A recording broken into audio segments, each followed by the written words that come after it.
Two dudes reviewing the news, pop culture, video games, movies, and shoes. Quincy and Justin with a nerdy forecast. So stay a while and welcome to the Ugly Mugs Podcast. Welcome to the UglyMugsPodcast. I'm your host, Quincy. And your other host, Justin. I kind of yelled there. Yeah. I didn't mean to. Good news, the mic will correct it. Yeah. Or the board will correct it, as I always say. So it's getting warm already. It's getting a little roasty toaster. It's spring. The first day of spring was what, yesterday? Yesterday. It's already in the 70s out here. It hit 80 as a high, and I felt it. I was like, I need to turn on my AC. I'm not ready for this. I was not, but I flicked it on for half hour, and I was like, okay, I'm back to good. And then I looked outside, and I was just like, ooh. Did you need to hit save on that so it updates? Or... No, okay. it already did. See, Make sure. Okay. Yeah, there. Now I just saw it there, and I was like, I don't normally see that panel. I'm gonna scoot forward just a little bit here. I want to make sure I'm not cut off. There we go. So this week you were trying a new tea, right? A new tea, You have one that is from the New Zealand box. Okay. Twinings mango and strawberry with a little bit of sugar, and it is delicious. It smells delicious. It tastes delicious. I want that in a candle. The only thing I think I would add is some of my strawberry sugar to it. Okay. That would probably make it a little bit better, but I can smell it from here. yeah, it smells amazing. Mm-hmm. Oh yeah. Oh yeah. I can get down with that on any day of the week. Any day of the week. Oh yeah. Hand me my bag real quick. Oh yeah, your Pete's. Yeah, so we've done pizza before. In fact, I've done this pizza before, but I didn't do the organic. So this is the Pete's Coffee Dark Roast Organic French Roast. Yeah. A little to your other left. I've done it in a... Can you just set that down? Yeah. Thank you. Yep. I've done it as a pot already, and I tried that off air to see if there was really a difference between it and the original one that I did. And now I'm doing it as a French press, which little possible... Oh, that was hot. A little possible ASMR here for people. We'll see. I don't even think it picked up. Probably not because I'm behind the mic. Yeah, even if it did. Hey. Ooh, I had some grounds in that. Oh, yeah, you did. I don't like that. Yeah. It's just the dice. Yeah, it's just the dice. Okay. Oh, it This did pick up. already has cream and sugar, so that was hot. Yeah, well, yes, that is what coffee do. It's not bad as a French roast. I think it's better as a drip. To be fair, it's not the right ground for a French roast. Oh yeah, French press. It's not the right ground for a French press, so that is probably affecting it a little bit. But it's not bad. It's good. It's good in a drip. So if you can get this whole bean and grind it right, you can probably do it in the French press. I already got it pre-ground. So Okay.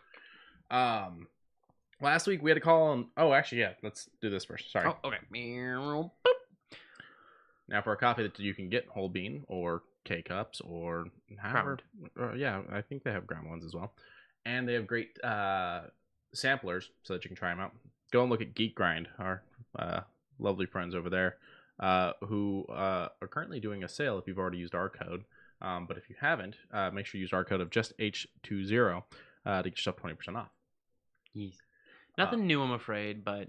Nothing new, but that being said, there's enough flavors here that you can try them for a while without repeating. Yeah. The Jareth's blend is still being made, but that's coming back. Yeah. So yeah, grab our link in the description. Give them a taste, give them a try, and go ahead and also use our discount code. If you've already used our discount code, they've got two active right now called Geek is Good, capital G's on that, which saves you 20% off, or the code Get Dragons, capital G, capital D, for buy one get one free on the K-cups. Now I don't know if those apply to people that have used codes before, but it doesn't hurt to give it a shot. Mm-hmm. Just as long as you use our link. Yes. All right. As said, we had to run a little bit of an audible. Good news. The first one was A-OK, which was Class Action Park. A very interesting documentary about a theme park with little to no restrictions. Mm-hmm. And with those restrictions came a lawsuit that was just talked out of. And then another one. And then another one. And I think the only way that they were actually paying out money was through sending actual U.S. Marshals to collect. Yeah. Which was... It's unfathomable. Mm-hmm. Now, this is a documentary done about the amusement park. Where's that? New Jersey? Theme park, yeah, out in New Jersey. It's now a thing again. It's completely different from what it was, but it is a thing again. It's gone through multiple ownerships and whatnot. It's built on a ski slope that in the winter was also for skiing. It wasn't just a summer attraction. Now, I had heard a little bit about this, but not much. But I've talked to a lot of people like, oh yeah, I heard about that place. I always wanted to go when I was a kid and stuff like that. And so, well, that's fucking terrifying. The 80s was a different breed. Yeah. I actually love this documentary. The director Seth Porges, I think Porges did amazing with this. It had fun little things where they animated things with basically crayon drawings almost. They had plenty of actual footage from the place, interviewed employees, guests.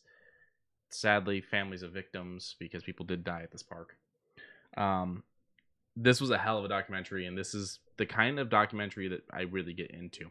Now, I like documentaries, but I'm not always for the dark and brooding and whatnot, and this is dark and brooding, but done in a different way. Yeah. And I really enjoyed it. I really loved it. I mean, there was a water slide that had a loop-de-loop. Okay, that was one of the craziest parts about this. And it was at the very beginning, too. And it was just saying, yeah, no, even as an engineering standard, this doesn't work. Yeah. And I'm like, I agree. Well, and then they had the problem with people were smacking into it at the top, so they decided, we'll put foam in. And so they put the foam in, and then people were coming out all cut up, and they're like, what the hell's going on? People's teeth were getting stuck in the foam and cutting the next person up. And then if you were too big, you would get stuck in there. Yep. It was and like, if you were too small, you couldn't pick up enough speed. And you would come back and get stuck on the bottom part. And it's like, Jesus Christ. They even went to the point of saying that like there was people that were designing stuff for this park that were the people that like Disney wouldn't hire for their Imagineers. Yeah. And I can see why. And then like you have this just wild, just rapids. Yeah. They wanted it to be a Class 4 Wild Rapids ride. Yeah. And that's ridiculous because Class 4 Wild Rapids, that sucks. One person alone with a team of maybe 4 is how that would work. Not people in inner tubes. People in inner tubes. There's also a lake that had poisonous snakes. Oh yeah, that's right. Over on the other side of the interstate, there's literally that disconnect, and then there's the what was it? Miami Vice style freaking boat races, thing. Yeah. And there were snakes all the time, and then that one guy that got electrocuted, and then the one that drove up onto another boat. Yeah, and I'm just like, this was place not safe. Was fucking nuts. It was insane. Amazing documentary. It's on HBO Max. I suggest anyone go check it out. I also concur. Yeah. I'm not gonna really rate it because I mean it's a documentary. It's kind of like it's informational. It's not really entertainment, but it was entertaining. But it's informational. I don't really have much to base it off. But if I had to give it a number, I'd probably give it a 9 as far as all the information that I learned and how tuned in I was for it. Mm-hmm. It is interesting what we as Americans think of when we want a time to go out and have fun. Like Wet n Wild, it had its fair shares of bumps and bruises, but I don't think too many people died, and with that came just too many. One person is too many deaths. Just putting that out there. But like, if you don't know, it's brought on by stupidity. Yeah, because if you don't know how to swim and you're going to a water park, that's kind of the disconnect. Yeah, that was one of the things that they talked about on this a lot. There was a bunch of people who were like, "Oh yeah, we don't know how to swim. What the fuck? Why are you at a water park?" Yeah. And then they would put initials on there. I was trying to remember the initials. Can't fucking swim? Yeah. CNF? Yeah. Or CFS. Yeah. CFS can't fucking swim. I know that. And that was something they'd write on you because they had already had to save your ass once. Yeah. And I mean, and the wave pools were destructive. They were throwing people about. I'm not gonna say very much more than that, but it's ridiculous on how many lawsuits were just talked out of. Mhm. You know. Or he just ignored them. The guy even went to a point of creating his own insurance company Just to avoid, based out of another company, out of another country, because he couldn't get anyone to insure him. yeah, just to avoid the legal problems, which is boggles my mind. Yeah, it's absolutely insane. Beautiful documentary. Can you go back though, because I want to talk about the ratings. Oh, I've never really thought about the fact that documentaries get ratings, but Yeah, they this do. one's got them. And we're seeing a big number discrepancy here, which is interesting. 7 out of 10 on IMDb, 96% on Rotten Tomatoes, 69% on Metacritic, and 87% on Google users. Let's go see what people are thinking on the Rotten Tomatoes. An 80% from audience on the Rotten Tomatoes. I mean, as said, I'd put it up at a 9 out of 10, just so that way you get the full entertainment value of something that you're learning about how kids took their bumps and bruises, or even at 14 years old were being hired by this strange company. Yeah, that's the other thing. They had underage employees. I don't know. The amount of things that were wrong at this place, Mm-hmm. I can't even wrap my head around all of them. And it was all talked out of. It was all talked out. It was all talked out of. But yeah, we're not sponsored by HBO Max, but they do the free trials. Yeah, I mean, we'll promote them just because it's a good service. Yeah, I say go and check this one out. I mean, I'm not gonna watch the Snyder Cut, so it's probably a good thing I'm not. I mean, not. There are other documentaries or other things you can watch aside from the Snyder Cut. It's fine. Like it's actually I enjoy that streaming service. Yeah. Oh, they're talking about the Royal Flush from Wet n Wild. That's right. Have you been to the new Wet n Wild? No, I haven't. I went. So I bought season passes the annual pass, the year it opened, and went successfully one time. Oh. The Parkwood daily hit maximum occupancy. Oh. If you got lucky enough to get in before maximum occupancy hit, there was nowhere to put your stuff. There was no lockers. There was no inner tubes. So there you was had to get no there early. benches. Yeah. You were screwed if you wanted to sit down and do anything. You sit down and take a break, and you're lucky if you get an inner tube to go and do anything on. So I successfully went one time, paid for 2 annual passes, and went successfully one time. Every other attempt was futile. No, Jesus. That's not so much on the park as because they have maximum occupancy. There's only so many people they can let in. Yeah. But it's just kind of the downside to living in a place that's a freaking desert and didn't have a water park for years and suddenly has one. We have 2 now. Cowabunga Bay opened up in Henderson. Oh, did it? Yeah. Oh, good. So I think that's probably alleviated some of the pressure on Wet n Wild. Good. And hopefully maybe we'll get a third one up in stick one up in Centennial. There you go. either Centennial or past Summerlin. Yeah. There's a lot of room past there. Yeah. Stick one out near the Air Force Base, so all the Army can go there, and they don't have to come all the way down to here. Yeah. Oh, yeah. That's quite a distance. But hopefully we get something else. Yeah. So, would you have gone a class action park? As a kid, probably. Not knowing. Not knowing. No. Not caring. No. Especially with a few of the rides that I choose not to spoil here. Gotcha. Like, oof. The second documentary we had to scrap because I misunderstood it. It was done as a series. It was the Mcmillionaire Documentary. And while we parts. Yeah. While we went on to do one that technically is a series, with the one we went to do, you can watch an episode and you get the full thing, versus the Mcmillionaire one where we would have to have watched all 8 parts or whatever, and they were like an hour long each. Yeah. So we went with the movies that made us. This is something I had already watched. I had watched the Toys That Made Us, and I went on to the movies that made us. Enjoyable series. I have not watched the holiday one because, Nightmare Before Christmas is really the only interesting part of that because I hate Elf. But we watched the Ghostbusters episode and the Die Hard episode. You started to kind of go a little touch and go with falling asleep during the Die Hard one. Did I? It was the Die Hard. Maybe it was the Ghostbusters. One of them. No, it was the Die Hard because I was going to point something out to you, and I look over, and you were kind of out, and I was like, oh. No, I was leaning back. I was doing this thing. I wasn't really falling asleep. Okay. I was there for all of it. It's just, I don't know. I was in and out, I will admit, but I wasn't like out.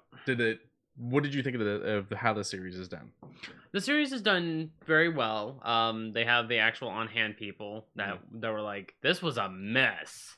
or oh man, this was a bit of a hard time, or Bill Murray was a hard person to really work with, not because of other stipulations, just because, well, We didn't know he was gonna show up. yeah, and then there he was, bright and early, ready to go, and I was like, okay, well, then there's no problem.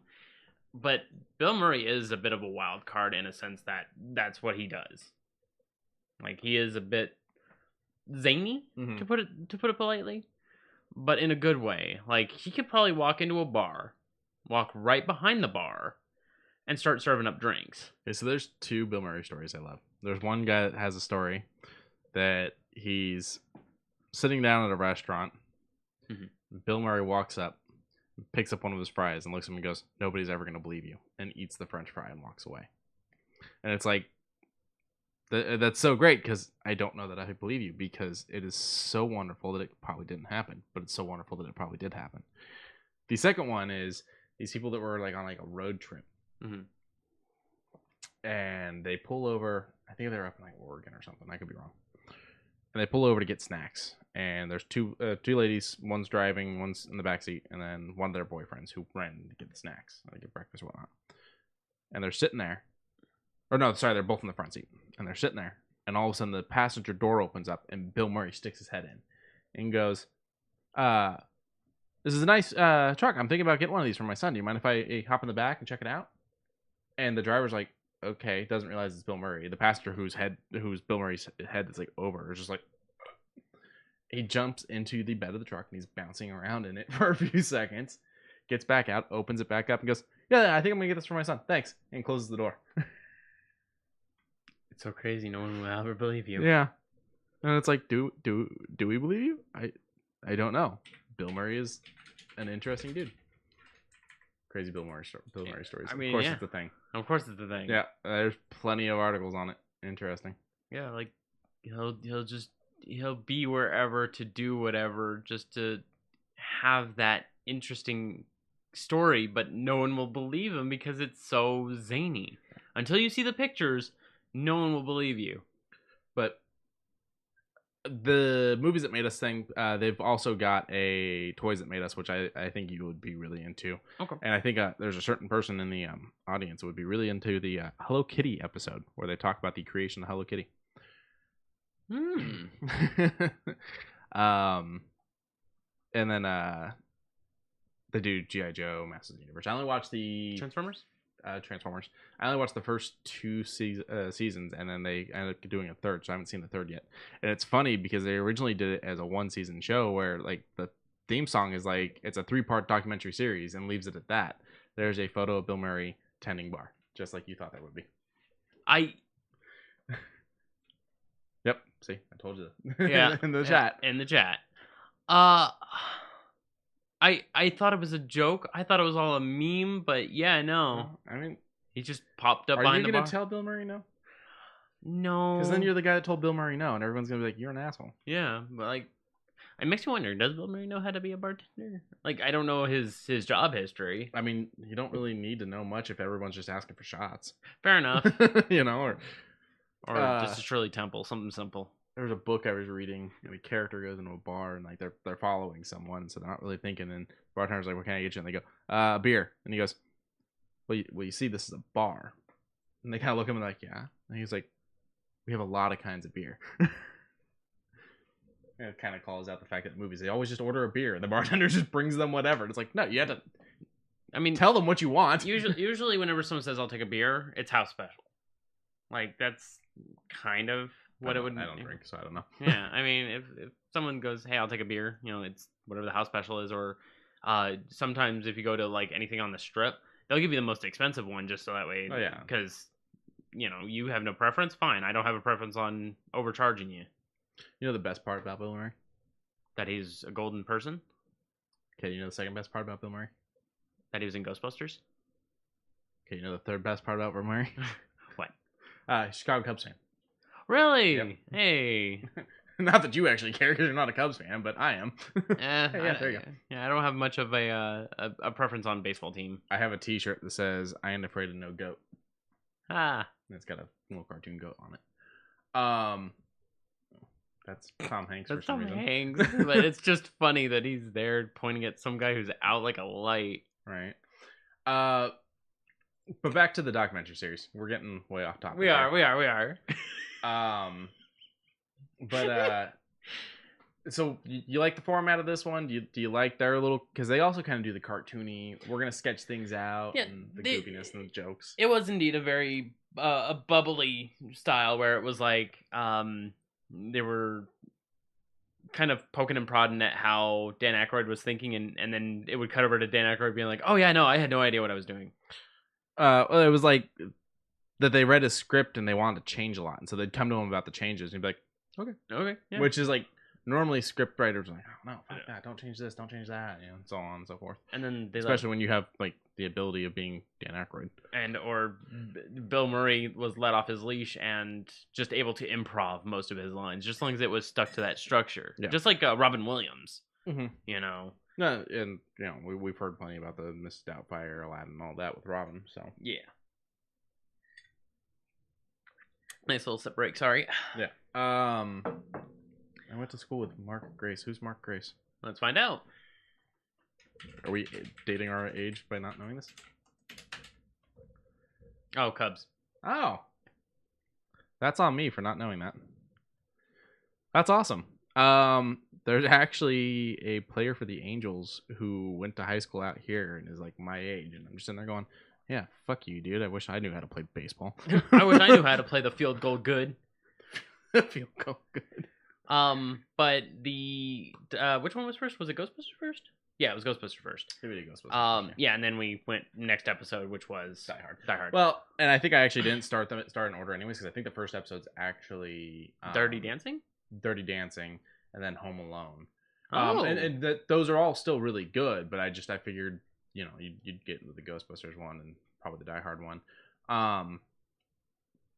I definitely suggest, you know, anyone go check this out if you got Netflix. The Movies That Made Us and The Toys That Made Us. I think they've got a book also. Oh. It's a fun little series. That's nice. Learn some stuff about things you didn't know. Yeah, I've got no problem with either one of these. I give them stern 9s. They are very informational. They didn't originally want Bruce Willis, but they were just like, we need someone. Fine. He wasn't action yet. He was comedy. It was very much comedy because of Moonlighters and Moonlighting. Yeah. And then they were just like, sure. And then his agent went in and was like, okay, well, we're here to talk about his terms. And they were like, how much? What was it? $5 million? 10 million? No, maybe 8 million? 8 million? 8 million, I think. Even still, it was a ridiculous amount. And then all of a sudden, the agent goes out to Bruce and goes, "Hey, you got it. Here's how much you're getting paid." And he's like, "Oh, I made it." And then that's kind of where his action career started. And then after Die Hard was, I don't remember. Are you talking about him as an actor? Yeah, him as an action. Probably Die Hard too. It probably went straight to that. Let's find out. Speaking of Moonlighting, it's the TV show that eludes me. It's not on streaming services. It did get a DVD release back in the early to mid 2000s, but they only made so many of those. So when you try to find them, it's things like this: Season 1 and 2 for $168, Season 3 for $122, Season 4 for $87, Season 5 for $59. Jesus, I would have to spend almost $500, or actually over $500. Yeah, well over $500 to get the 5 seasons of this fucking show. I love this show. I want this show. I don't want this show for $500. Yeah, no. Hudson Hawk was soon after that one. Death Becomes Her. We saw that one. I would say that was in our, like, what was it, first 30 episodes we did this? Death Becomes Her? Yeah, we did it pretty early. So chat says, never seen Die Hard. Watch it. It's an amazing Christmas movie, and I will fight anyone that says otherwise. Furthermore, something that I've watched this movie hundreds of times. Die Hard 1. I didn't know he was in Beavis and Butthead Do America. Neither did I. Huh. 12 Monkeys is weird. I've watched Die Hard hundreds of times, and it wasn't until a couple years ago that I realized the film score for the movie is Christmas music, like played in like different keys and slowed down and stuff like that. So like the tense music is like actually like Carol of the Bells and stuff like that, just played different. Nice. Yeah. Sybil, oh heavens no, Moonlighting was good, but not $500 good. Yeah, that's my issue. Like, it's not $500 good. There's actually a big issue. There was apparently a big discrepancy between Sybil and and Bruce, where she thought the show was hers, and he became so popular that it kind of became both of them. And I guess she was never really happy about that, which probably explains why she went on to do a show that was her name, Sybil. Sybil Shepherd. Yeah, there's a lot of very interesting roles that he's done over the last couple of years. I've also heard that he's become very difficult now that he is Bruce Willis. So one of the things you'll notice in here is he's in the Expendables 1 and 2, but I do believe he's not in 3. He's actually replaced by Harrison Ford because he asked for more money than what they were spending on the film to show up and not do anything because his character didn't do any of the action scenes. No. Also, I've heard multiple directors talk about how difficult he is, while others talk about how great he is. So it's an interesting thing. But let's get on into some. Oh, well, this week's movies. Yes. We are going to do 2 older ones here. Cool Hand Luke, 1967. You've got Steve McQueen, I do believe, right? No, I'm remembering wrong. Paul Newman, not Steve McQueen. Sorry, Paul Newman. Clint Eastwood? No. No. Strother Martin and George Kennedy. Director is Stuart Rosenberg. Great film. I think you're gonna like it. It's 67. It's about a guy in prison who doesn't want to be there, basically. Okay. And kind of the mental things he goes through with that. The second is One Flew Over the Cuckoo's Nest, 1975, based off of a book. And Jack Nicholson. Jack Nicholson, Oh, yes. that's right. And this is where Nurse Ratched comes from. Oh. Also a young, I'm spacing on his name, Brad Dourif. Oh. Voice of Chucky. Nice. Or when we watched The Exorcist 3, he's one of the forms of the guy in the jail cell. Okay. Cool. He's the one that does really well with the lines because he was the one that wasn't shit-faced. Yeah. Now, One Flew Over the Cuckoo's Nest actually won 5 Oscars. Really? Yeah, so that's actually Wow. that one's kind of big. I don't remember if Cool Hand Luke won anything. I gotta double check. These are both streaming. I do believe Cool Hand Luke is on Netflix, while One Flew Over is over on HBO Max. If that's not the case, it's reversed. I mean, Turner Classic Movies got probably both of them. Yeah, maybe. I mean, they tend to only hit one streaming service at a time for some reason. Like, it's probably some kind of licensing thing. Fair enough. Yeah, I'm not seeing anything about awards on Cool Hand Luke, but I'll do more research and have it for next episode. Yeah. All right, let's get into the news. But, Oh yeah, this. so when I saw it, I was very interested, and then I saw which ones it was, and I was like, okay. So, coming from the Eastern New Mexico University, Dr. Darren Pollock and Yon Hasio have collaborated on a paper to document these 3 new beetles that were discovered. The new species for an upcoming 3rd edition of the Australian beetles. They examined the species and decided to officially name them Bindorum articiono, Bindorum zapdos, and Bindorum maltris. How do you say that first one? Articuno. Articuno. Okay. I'm out of Pokemon. Have been for a while. After the Pokemon, of course. Now they're both. Yoon is both, a PhD but a Pokemon fan, so he thought this was the ideal name because of the colors. If you go back up to the original image here, this is great that it has them underneath, and you can also kind of tell based off the colors. But we have going from from the far left, that is Articuno. And then you've got the middle being Moltres, and the far right being Zapdos. Okay, so this one matches this side, this one is this one, and this one is this one. Okay, I can kind of see it. Very interesting looking little bugs. Yeah. Beetles. Now, with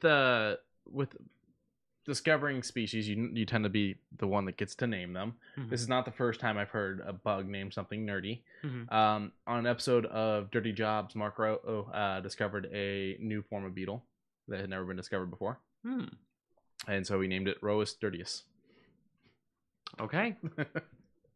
I think this is fun. Yeah. He said he wanted the monikers to refer to the rareness of the species that only have a few specimen. So that's why he named them after legendary bird Pokemon. Cool. I can appreciate this. Yeah, they're bright colored. It makes sense. I mean, I can really And see the blue I on the mean- top of that one's head and the antennas. Where were these discovered at? Because I just wanted to know where they were at. I know that they're functioning out of the New Mexico University, but I'm not sure where they discovered them. Yeah, it's fine. I might say it if you dig through the article a little bit more. However, I do know that they are part of a species that is connected to Australia. So. Yeah, we'll just stay around that area then. So yeah, if you see one of these, don't go crushing it. There's not too many of them. Yeah. I think it's cool. Yeah. All right, next. Boop. Oh yeah, so this one bummed me out. Gotham Knights, the awaited game from Rockstar? Arkham No. Origins creators. Oh. So I think it's Montreal. Oh. Has been delayed. I was actually really looking forward to this game. This was one of my 2021 games I wanted. I had a friend that was going to play with it. It's a multiplayer Batman game. You're playing. You've got Nightwing, Robin, Court of Owls. yeah, Court of Owls going on. You got Babs.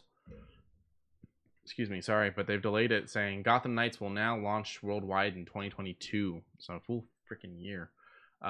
We're giving the game more time to deliver the best possible experience for players. Thank you to our amazing fans for the tremendous support of Gotham Knights. We look forward to showcasing more of the game in the coming months. I get it. The game's not coming together the way you expected. You got to delay it. But this brings me back to a conversation we've had plenty of times on here. Stop giving us fucking dates if you're not concrete on them. I will accept things like the Cyberpunk delay because they were hacked and their shit was destroyed. Okay. That's not on them. No. But when it's things like this, like if the game was in such a fragile state still that this could happen, you never should have given it a date. right. Announce it. Don't give it a date. Don't give it. Like when Doom 2 was out and about, it went from here's the date to it'll be ready when it's ready. Yeah. And then when Quake was coming out, it was not it's ready when it's ready. It's you'll see it when you see it. You know, there was no date. There was an expectancy for it because it had a trailer, but there was no expectancy for it. Yeah, I mean, drop trailers, do interviews, give images, maybe release some gear. Yeah. I mean, God a knows. Demo. Yeah, people would eat something with this kind of decor limelight. We'll go up to the light on the ceiling too. Look at Yeah. that thing. You know how many times I played the Arkham demo? The original Arkham Asylum? Like, I played that demo so many times that when I played the game, I got confused because the map wasn't the same. No. Because I had memorized that map so severely because I had played that demo on repeat. I would play a Gotham Knights demo probably until the game launches. Yeah. You know? You just got to drop it. Or even do what a lot of games are doing now. One thing I really like now is the pre-release, early access. The game's not done, but this isn't quite a beta. This is, play it, but understand we're still working on this. We're tweaking this. An alpha? I guess. I mean, You kind of look at it's an early access. Yeah, it's an early access, I think. Like, look at like what happened with We Happy Few. Okay. You get only so much of it before it says you can't go here. We're not ready yet. Or what's going on with Baldur's Gate. Oh, Baldur's Gate. Yeah. Okay. Speaking of which, they're making some big strides. They went from like 6 races and 4 classes to almost getting like 9 classes done and adding like 4 or 5 more races. I'm like they're pushing that game along really quickly. With the release of Candlekeep Mysteries, they're like, there's one quest that's in the book that's making it over to the game. I'm like, you guys are really incorporating the actual book lore into the game, and I'm here for that. But they said the game won't be finalized until maybe end of 2022, and I'm like, that's when I'm gonna be playing the game. Mm-hmm. I'm like, because I don't want tidbits. I want the whole thing. I want the full experience. Yeah, I mean, I can understand that. I can appreciate that, but for me, I'll chomp at the bits. Yeah, I'll tell you. Some people, I mean, some games can do it. Mm-hmm. It's the take on, this is supposed to be a single player D&D campaign. Mm-hmm. and you don't want to stop and have a hiatus for 5-6 months. While I get that, because especially if it's like you're still waiting for the end of the story, I can understand that. Yeah. Now, JMH in the chat says, I get butt flustered on pre-orders and then they delay. By far, the most annoying one that I have experienced, there's actually 2 of them. The Mortal Kombat one? One of them would be Mortal Kombat 10, which is hilarious. So I pre-order this thing for the 360, and they delay it by like 2 or 3 months. Then it gets to the point that it's released on the Xbox One and been delayed again on the 360. I didn't have the one, so I was holding out for the 360. Then they delayed it and didn't give a date, and then they canceled the project completely. The other one, so like that was a big slap in my face, and I lost my pre-order because having the pre-order got you Goro. Oh. So I lost Goro. And then I eventually buy the game when I get the Xbox One years later, and I fucking hated the game. Yeah, but they did better with 11. Yeah, they did do better with 11. I still think 9's the best, but they did do better with 11. Let's go back to Mortal Kombat 2. Huh? Let's go back to Mortal Kombat 2. Let's go back to all the Mortal Kombats is basically what 9 did. It touched on all of them, but it was fun because you got to see like what if things played out differently throughout the games. Oh. It was an interesting concept. I'm not good at fighting games. What gets me to play fighting games is a good story like Mortal Kombat's. The other game would be South Park Fractured But Whole. Oh, that's right. That one kept getting delayed to the point that I canceled my pre-order and did not buy it for years later until it was on a dirt cheap sale digitally, because I just felt insulted by that one. That was a Ubisoft thing. That was a Ubisoft thing. There was a point where they came out, they're like, the game's finished. And it's like, where's the fucking release date then? Because we all pre-ordered this.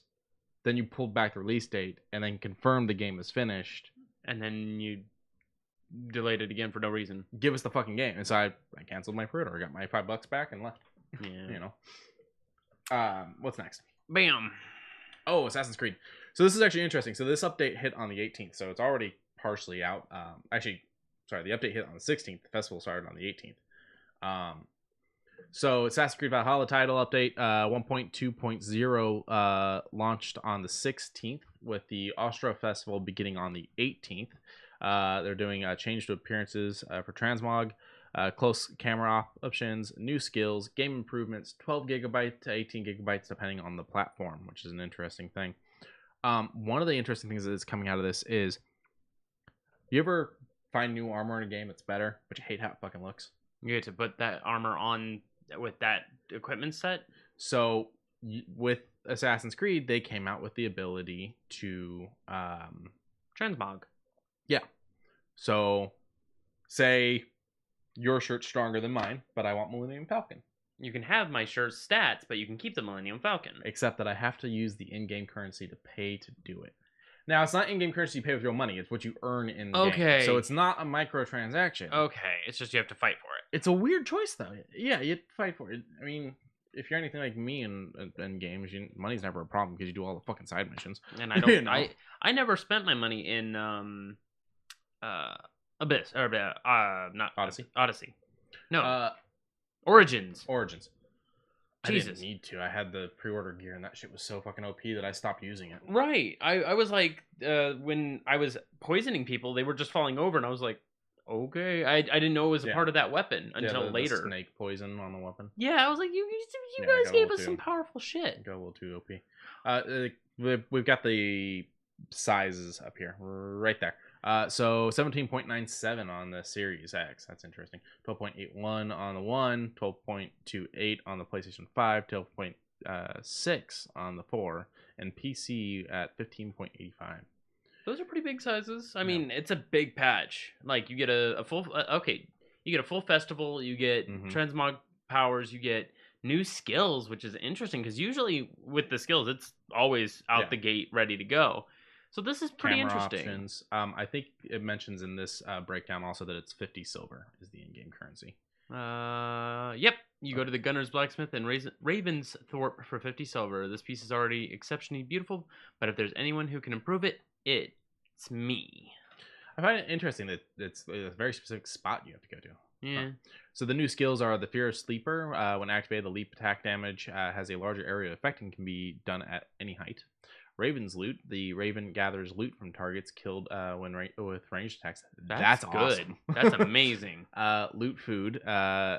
Ivor. Now Evor. I don't know if that's an L or an I. That's an I. Oh, okay, then yeah, Ivor. Now has a higher chance of looting food from dead bodies. I haven't played the game, so I'm not sure what that mechanic's like, but that's interesting. I'm just seeing who it is. Oh no, that's not who we're wanting. Oh, okay, it's just your main character. Cover person. Okay. But yeah, some pretty cool skills. But along with all this, so we're getting our first expansion, Wrath of the Druids, which will be released the 29th. It was when they launched the update information that they also talked about this. Nice.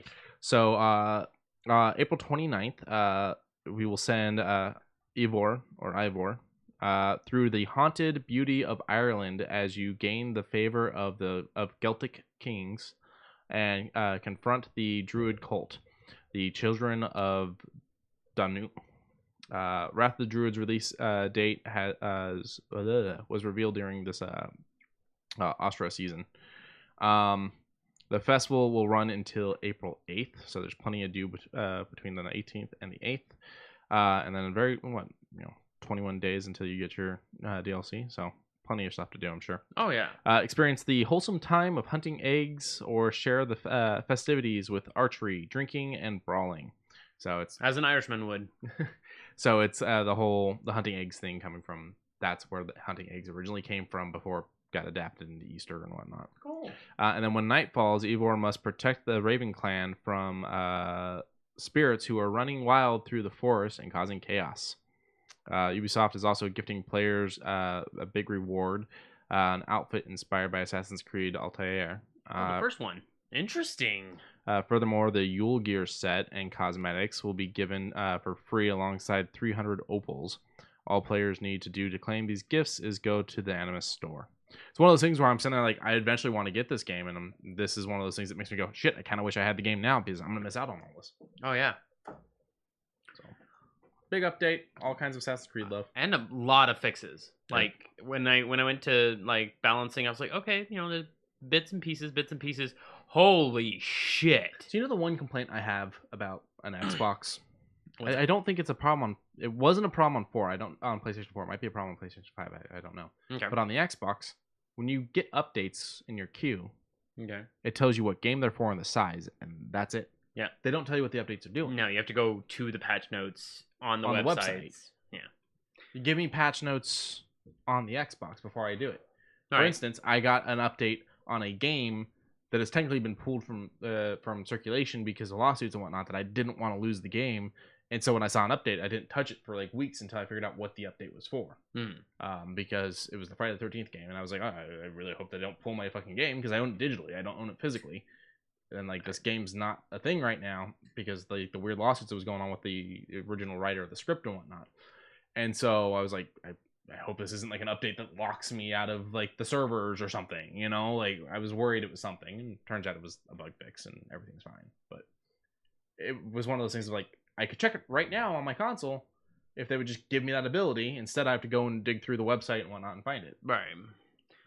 Do you know how to understand what update numbers mean? I know there's a sequential, but that's it. No. So the first digit is whether or not it's a full release. Okay. If it is a 0, it is early access. If it is a 1, it is full game. Okay. Second one is major update. It's usually when a new chapter or something big happens, like big bug fixes, something that is going to be major. So when this became a 2, the minor updates start again, which is the last digit. Okay. Which is like minor bug fixes, small time things. Like in case something here breaks, they'll say, okay, this fix here, they fixed this, but let's say it caused another problem. That would be probably a minor fix for 1.2.1. Gotcha. So kind of works like how barcodes on comic books. Kind of. So a little bit of information there for everybody who's out there listening. So with the comic barcode, you're gonna have the actual number or that you scan with the gun and whatnot. UPC. Thank you. Mm-hmm. And then you're gonna have this other number. It's gonna be about 5 digits. So if it says 001, that is, that is the edition of the comic. Oh. And then the next number is going to be the cover of the comic. So like variant or otherwise? Yes. Okay. And then the number after that, sorry, I've got that backwards. Sorry.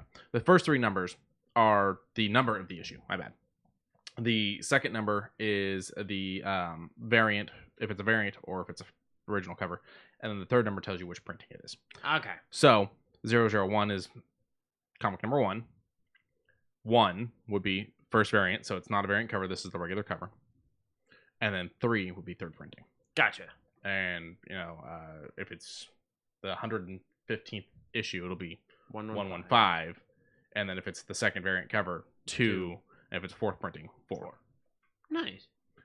Can't do it on all comics if they're older comics because comics back in the day didn't always have barcodes if they were sold on a spinner rack in a pharmacy or at a newsstand. They didn't have barcodes because there was no point. They didn't scan things. Right. So there was no barcodes. They were just... It was like Spider-Man's face or something. Here's your 5 cents. You don't need to scan it. All right. Cool. Boop. Boop. I'm kind of frustrated by this. I don't know why you're frustrated. When you... I'm happy... Okay. Let me paint it like this. Okay, so what we're talking about is Sony bought Evo. The fighting game champion. Partial ownership. Sony doesn't have any fighting games. Soul Calibur not theirs? No. Soul Calibur's Bandai. Shit, it is. Okay. So that's why I'm just like, I'm not mad. I'm just really confused. Well, the company was in a bad spot because of some drama. I shouldn't even say some drama, some controversy due to misconduct on someone. So I have a whole breakdown on this. I don't know. So this is Evo, the championship series. Sony announced that they have acquired Evo, or Evolution, whatever you want to call it. Mm-hmm. It's better known as Evo. It's the largest fighting game tournament. It's happened out here a couple times, right? That's maybe last 7 years aside from last year. Okay. So Center Interactive Entertainment and RTS, an esports venture from Endeavor.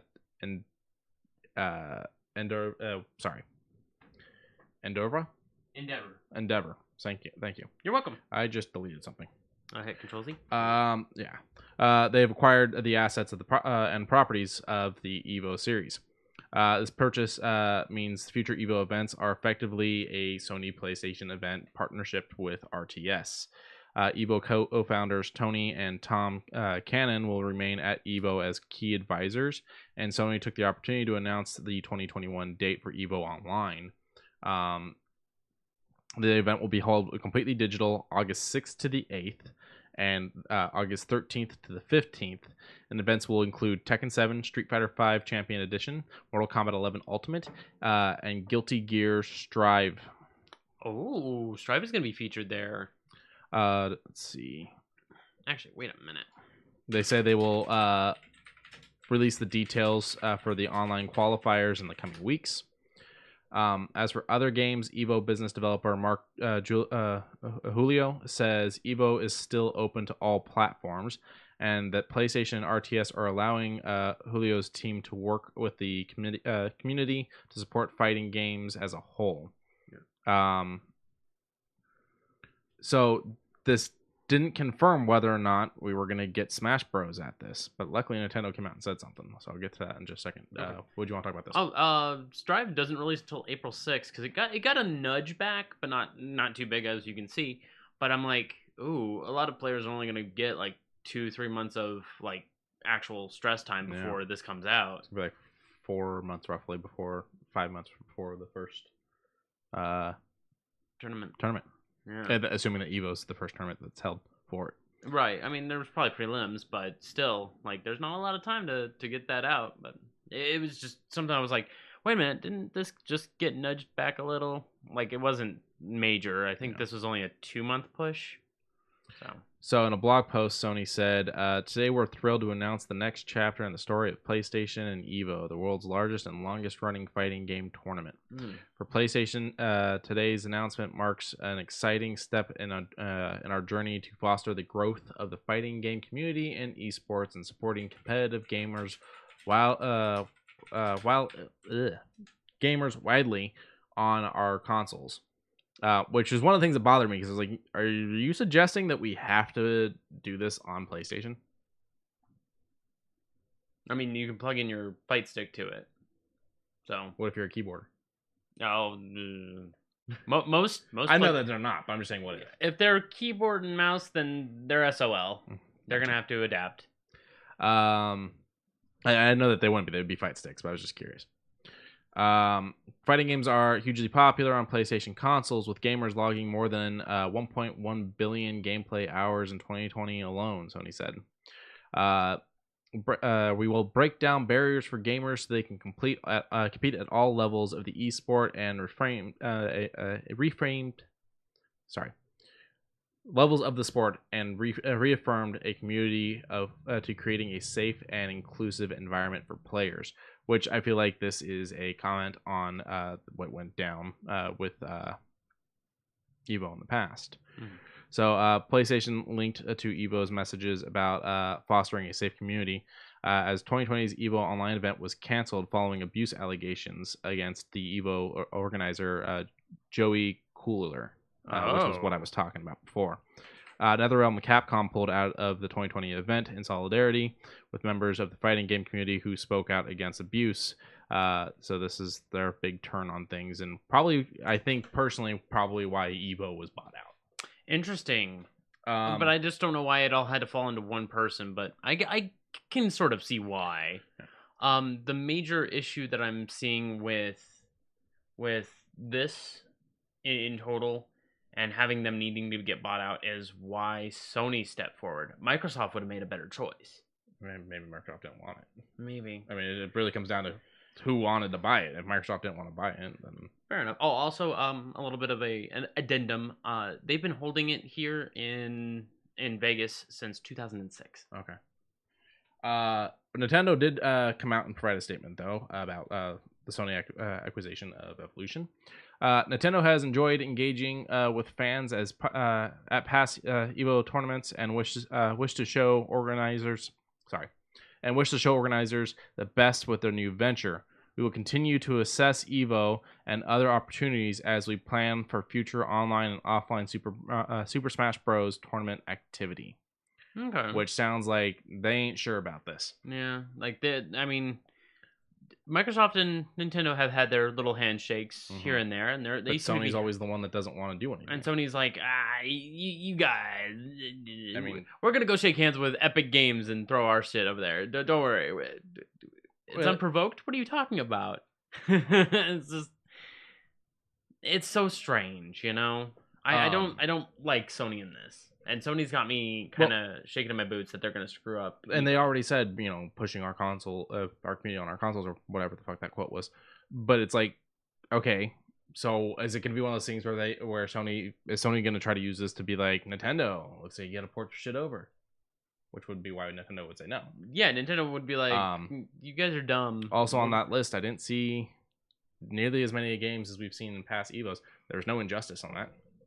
Injustice kind of fell behind. Injustice 2 still going strong. Let's see, what was at last? Marvel vs. Capcom 2 pushes. I mean, I would like to see it. Marvel vs. Capcom 3, maybe Infinite if you really want to be over under with it. Guilty Gear is going to have Strive. Street Fighter is going to have 5. Samurai Showdown we're not getting, are we? That was just released in 2019. Mortal Kombat 11 would probably see a good cut. DB Fighter Z, maybe. Something old would be nice. Like, wait, Tekken wasn't on that list, was it? Tekken was on that list. Oh, Tekken was on that list? Maybe Third Strike. Third Strike would always be good. I mean, Third Strike's been one of their staple games. One of my most strong memories about Evo is Umahara Daigo versus Justin Wong. So the last player count on PlayStation 4 was taken in November at 9 million players for Injustice 2. Wow. Okay. And that's just PlayStation. That's not counting PC or Steam. I play it, and I don't even play fighting games. Yeah. Okay. It's just it didn't seem like it had a big following after one. Their current ones as of 24 minutes ago is 278 players, but like we were talking, fighting games, you don't really do it on keyboard and mouse. No. All-time peak was 1851. Yeah.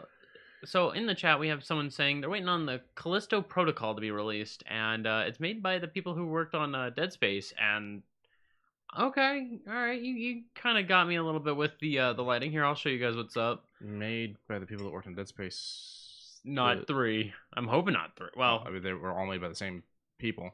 Was it? Yeah, EA just got their hands more involved, and then after 3 failed because EA got their hands so involved and made 3 what it was, they shut down that studio.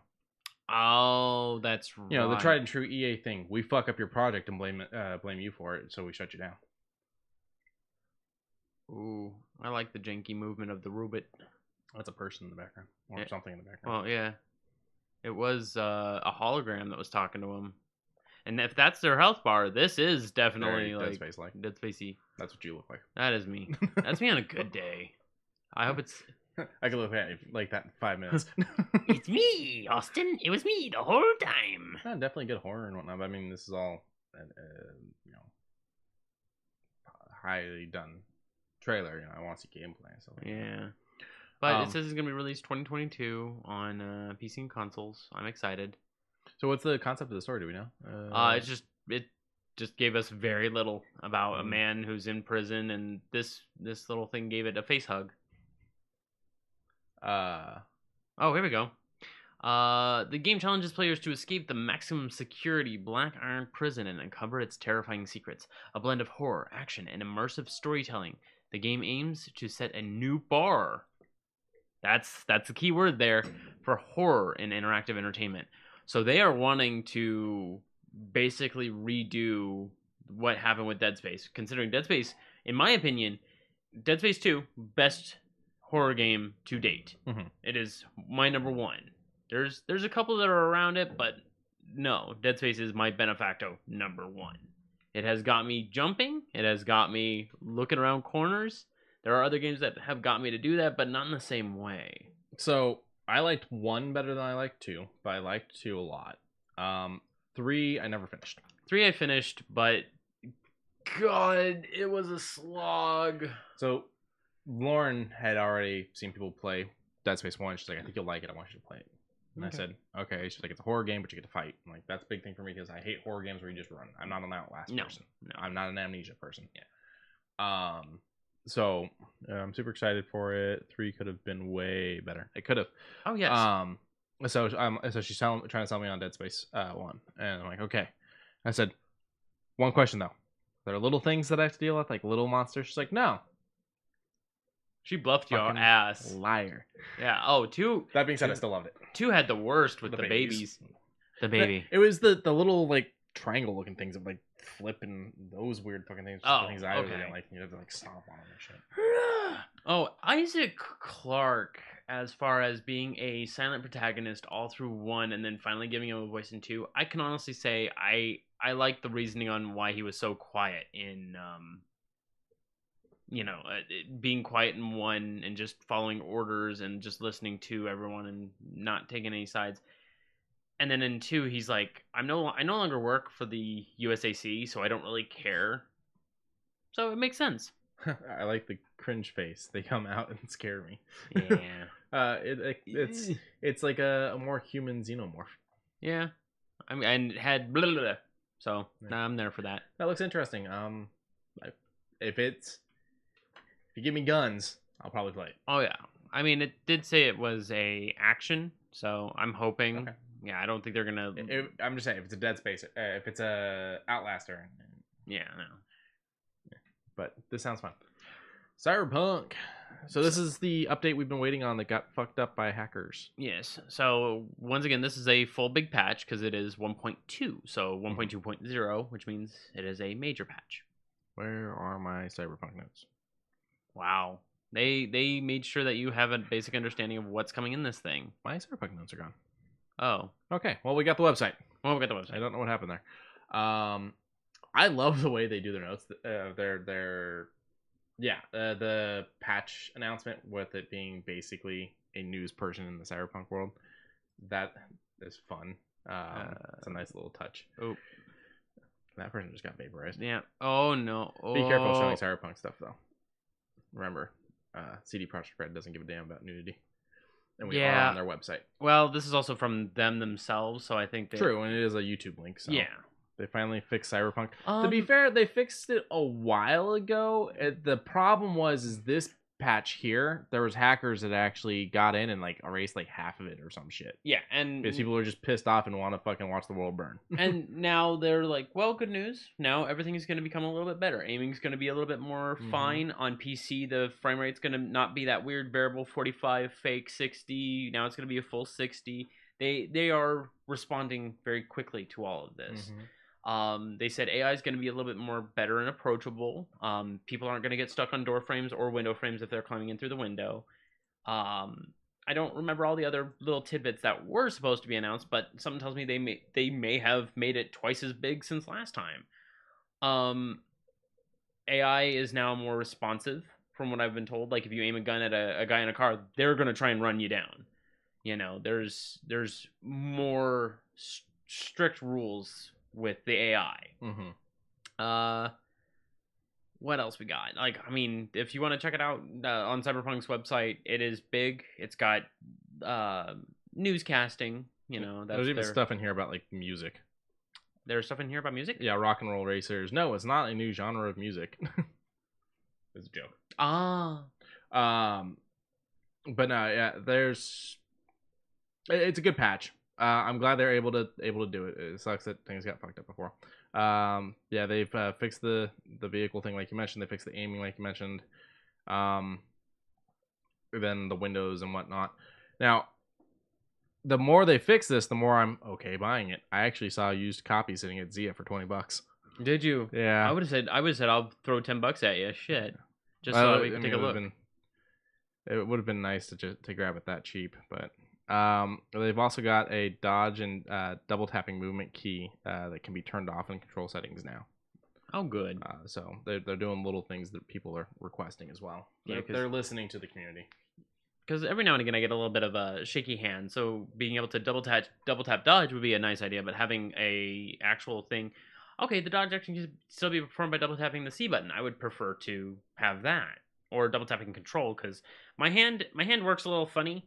To where if I'm playing, this is my hand. Like I'm showing Quincy how my hand usually goes when it comes down to first persons. My pinky's on control. If I could double tap control to swipe to the right, left, or however dodge works. Yeah, that wouldn't be too bad. That wouldn't be too bad. C would be a little My weird. pinky's not the most cooperative out of my fingers, but I could probably do that. Yeah. That's why I have a controller. I don't need to depend on pinkies. Yeah. Controller would be I could nice. stick them out and be fancy while playing. Now, check out the update. What are your thoughts? What are... the murder! New Outer Worlds DLC coming. Yeah, it looks interesting. It came with a level cap increase, which was my biggest complaint playing Outer Worlds. Was that level cap came out of fucking nowhere? I was not ready for it. I was like locked down, and I was like, but I still have more I want to work on. Yeah, I was not happy with the level cap at all. And I get games want to put level caps in because they don't want you to pick every single thing, but it was too low. And I am super here for murder mysteries. I love murder mysteries. Speaking of murder mysteries, I did buy Candlekeep Mysteries on D&D Beyond, and I've maybe read 3 of the quest lines, and I stand by all of the writers who wrote for that book. They are amazing. We're using someone else's article here. The song that was on the trailer for this was great and fun. There's a little murder mystery song where they're talking about, come to this part of Outer Worlds, we got murder mystery and whatnot. Yeah, I'm here for it. Now, I don't know that I'll necessarily jump out and buy this. I do get a discount on through Game Pass if I buy it. I mean, I'll probably throw you the money because I would like to go back. I'm already done with base game. I just have that one little stretch. This is the last update. This is the last DLC. I think there was already 1 or 2 before this. Really? Yeah, is there a pack? I don't know if they've released a pack yet. We'll check out their website on Obsidian. I don't know if they've done a pack yet. Oh, that's trippy. Yeah, that's kind of fucking me up. There's the song. Happy Little Murder. Peril on Gorgon was pretty good, they said. Yeah, I haven't played any of the DLCs yet. Yeah, that was the first one. I liked some of the new elements of that one, like the world, like the plants and the aliens and whatnot. It kind of took the whole crazy color that they already had going on with it and upped it. Trying to see if there's a season pass thing. Oh, non-mandatory corporate sponsored bundle. So there is an expansion pass. It's just I'm curious on how much. If you can buy the expansion pass separate is the real question, because that expansion pass right there is connected to the base game. Mm-hmm. Well, okay. Even if it isn't, you know what? Hold on. I mean, we technically don't own the game. We have it through Game Pass. Yes, but we can still buy the expansion, such as we did with Forza. I threw the money at you and put it on there, and it worked. Speaking of which, I got all the James Bond cars for free. Nice. I was like, oh, okay. I had a Need for Speed game that randomly downloaded on my console like a month or two. That was my fault. Was that you? That was my fault. I was like, why is Need for Speed here? I thought I did that on mine, and I was like, how come it's not here? So, yeah, as soon as you said, I was like, oh, that's fine. I just thought it was weird. I was like, I don't play Need for Speed. I suck at racing games. Yeah, it's not bad. The new one, the new 2018 one, that one's not too bad. What was I looking for? Outer Worlds. Thank you. Oh, there it was. Yep. Shit. Oh, did I just... Nope, I didn't screw it up. Cool. All right, there. 20 bucks. That's not bad. Yeah, as long as it includes ball. Yeah, let's see here. Include with it. Yep, so 20 bucks. Yeah, that's not bad. And in case you don't even own the game, the bundle's on sale anyways. Yeah. So 60 bucks for the entire thing? That's not the bad. That's the with gold price. So that price is most likely limited time. Yeah. So because the game prices are permanent until the game is removed from Game Pass, but the gold prices are like normally like weekly or monthly. Yeah. Alrighty. Boop. Hey, so I like the game. I know it gets a lot of flack. A lot of people are pissed off about it. I think Square Enix put a lot of time and effort into it. It's just from what I've been hearing and from what you've kind of told me, it kind of condensed a lot of things down and makes everything kind of just button mashy. No, I mean you have to put thought into the fighting and whatnot. The problem is all the enemies are the same. Okay. And each mission is the same. It's flat out kick everyone's ass in this area, move over to the next area, kick everyone's ass there. An arena fighter. The story is enjoyable though. I like the story. I like, unlocking the new abilities. I like the fact that all the new content is going to be free. You're never paying for a DLC on this. Yeah. And so they announced Black Panther War for Wakanda expansion coming later this year. It'll be the next expansion because Hawkeye's about to come out or just came out. Also, the game just got its update for PlayStation 5 and Xbox Series X, the free update, so that it runs faster, more frames, better load times, all that. Because the load times can be a little long on that one. I think Square Enix just needs to accept what went wrong and drop the price on the game. I'm not saying make it free. I'm saying drop the price. What do you think, 40? 40 wouldn't be bad. Yeah, 40 would be bad. I spent like 10 because I had points on my Xbox and I got it on sale. But it's on sale again right now too, by the way. Oh, is it? Yeah, it's on sale. Square Enix is doing a big sale right now. Everything's on sale. Yeah. My 2 over is my next Square Enix thing, and that's about a sale too. Okay. I mean, the next 2 things are about Square Enix. Is that though? Yeah. Okay. But I think the game's fun. I think people should check it out, and I think people need to understand though, while the game is definitely doable as a single player game, the concept was always that you were going to play with your friends. So get a friend to play with you. Have you played it online? No. Oh. I've only played with computer. Oh. I mean, if it ever comes over, Marvel Alliance 3. That's never coming over. Is it never coming over? I highly doubt it. Activision lost that thing, and in that lost the licensing, and in that the first 2 got locked out of even being purchasable anymore. And then Nintendo somehow got the third one and releases it as an exclusive. I don't know that it's ever going to come over. Okay. I'll eventually probably just play it on the Switch, but I'm not going to run out to buy a game that I'm being forced to buy a different console for, and also that they went through and completely changed the art style on. Yeah. But no, I think Avengers is fun. My main reason why I haven't played it online with anyone is I have troubles getting people that want to play the games I want to play. Everyone wants to play games online. It's just never what I want to play online is the problem. Yeah. I mean, I'm down for whatever. It's just the Marvel Avengers game doesn't really speak to me. See, that's what I'm saying. Like, but it's one of those things. It's not against it. It's just it's not your cup of tea. No. If I want to play a beat 'em up game, I'll play a beat 'em up game. But Yeah. For some odd reason, that one just doesn't stick. But I'm enjoying the story, and I'm curious to see where it goes with, because with Hawkeye and with Kate and whatnot, it's not just new characters, it's new things for the story. Like, they're continuing the storylines and whatnot. They're not just going, here's new characters, have fun. They're going, here's a new story section. So, and Wakanda will do the same thing. Ah, that's what that was. Yes. I couldn't tell what. Oh, I thought you saw the what the title was, and I was like, okay, it's fine. So now this one is not a sale thing. Final Fantasy VII Ever Crisis. Did you ever play it? Mm-mm. Okay, well, they're remaking it, so you get to play it again, or get to play it for your first time. Ever Crisis? Yeah. So, it's a mobile remake of the 1997 original, as well as it's a sequel. It will be free to play and will be supported through loot boxes. They're talking that it's going to be a full remake. But they're also going to do things like monetized elements for the loot boxes and random weapons. There's going to be special weapons. There's going to be new costumes. There's also new original content. Not just it's not just the original game. And they're also doing it episodic. The current plan is to fit the story of 7 into 10 chapters. The first 3 covering the Midgar portion of the story. However, Ever Crisis will retell the other stories in the compilation of Final Fantasy VII.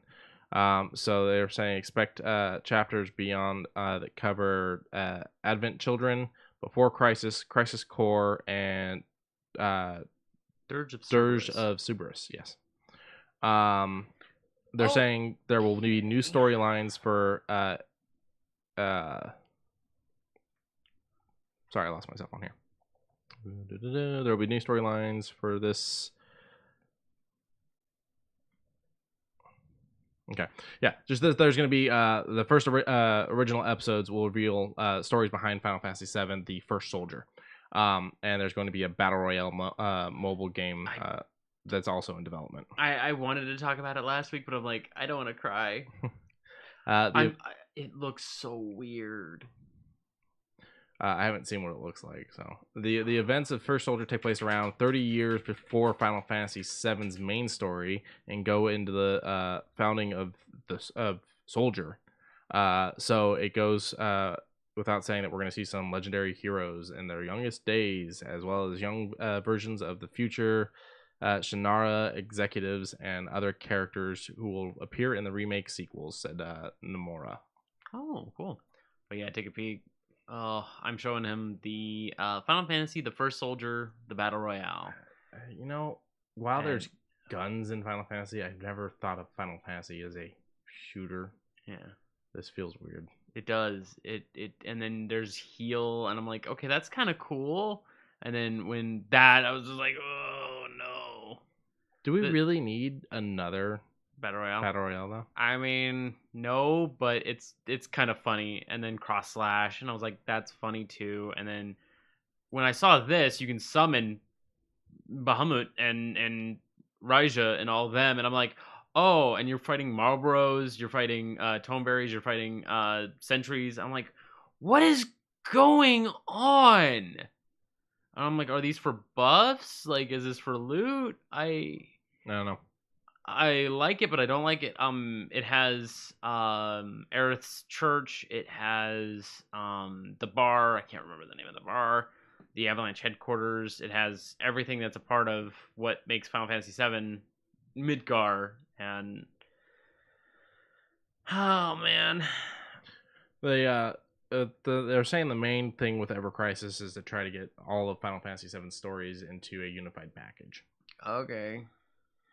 They're saying this will also allow players to enjoy taking on the mightiest enemies from the series using their dream party in ways the story battles do not allow. Talking about because they're going to be doing special dungeons and battles outside of the main story, which you can use your collection of characters for it. Good. I mean, I wouldn't mind just throwing random nonsense, but that makes me wonder, with these loot boxes, am I going to be like getting characters from Final Fantasy X? So the only thing I saw for the loot boxes was weapons and costumes and stuff, which is one of the things that bothers me. Like, are you telling me that these loot boxes are going to make me, or like the weapons I'm getting in for the loot boxes, is that going to be purely for my solo thing, or is that going to be connected to this also battle royale thing? Because I don't want to go into a battle royale where people are just buying better guns than me. Yeah, no, I don't think that. I'm not going to go into it. Nah. We'll see. We have all the time in the world to see how this thing works. Cue the James Bond music. All right, so this is pretty straightforward. Tomb Raider Definitive Survival Trilogy. I would buy this if they did a really cool collector's thing, despite owning all 3 of these games already. Just because I actually really liked this franchise. I liked this iteration. I am waiting for the next Tomb Raider. I know it's not going to be connected to this, sadly. How old is the series? 25 years? I think so. Yeah, I think it's 25. Yeah, it's 25. I need this page that you're on. I need the page. Don't go away from the page. Okay, we'll go away from the page. So it's going to be Tomb Raider, Rise of the Tomb Raider, Shadow of the Tomb Raider, all together in the Definitive Survival Trilogy, which is currently available for pre-order. And the pre-order is discounted if you buy it digitally through Xbox right now due to the Square Enix sale. Nice. Yeah. So it says follow Lara Croft's journey from Survivor to the modern-day Tomb Raider with a complete edition of the award-winning Origin games. Now, they've got a trailer on here. You can queue it up if you want. And it just takes you straight to YouTube and requires an age confirmation. Freaking awesome. If you haven't played the Tomb Raider games, there wasn't much in the way of extra content DLC-wise. It was basically better gear, and this is going to come with all of that. Cool. As well. There were some interesting online type of stuff as well that came into the second game, I do believe. Yeah, that just is giving you the 2019 release. Yeah, it's 25 years. Okay. I'm sure. 1996. Yes. Yeah, 25 years. There you go. I saw a cosplay where someone did boxes. The boxes, yeah. Yeah. But with the points. Yeah, that was amazing. Jesus. So what sucks is Square Enix's page for some reason does not have the order stuff like I thought it would. So I can't tell you guys the price. I didn't realize Outriders was Square Enix. I didn't either. Speaking of which, that's free now on Game Pass. Not now. It will be when it comes out. Oh, I thought it was now. Oh. The game doesn't even come out until the first. Oh, was it the first? Yeah. Oh. I think they're gonna do a preload though. That might have been what I saw. Their website is not being helpful. Click on the store. I'm just gonna do search. I think the search is what got me the damn thing we were looking at before.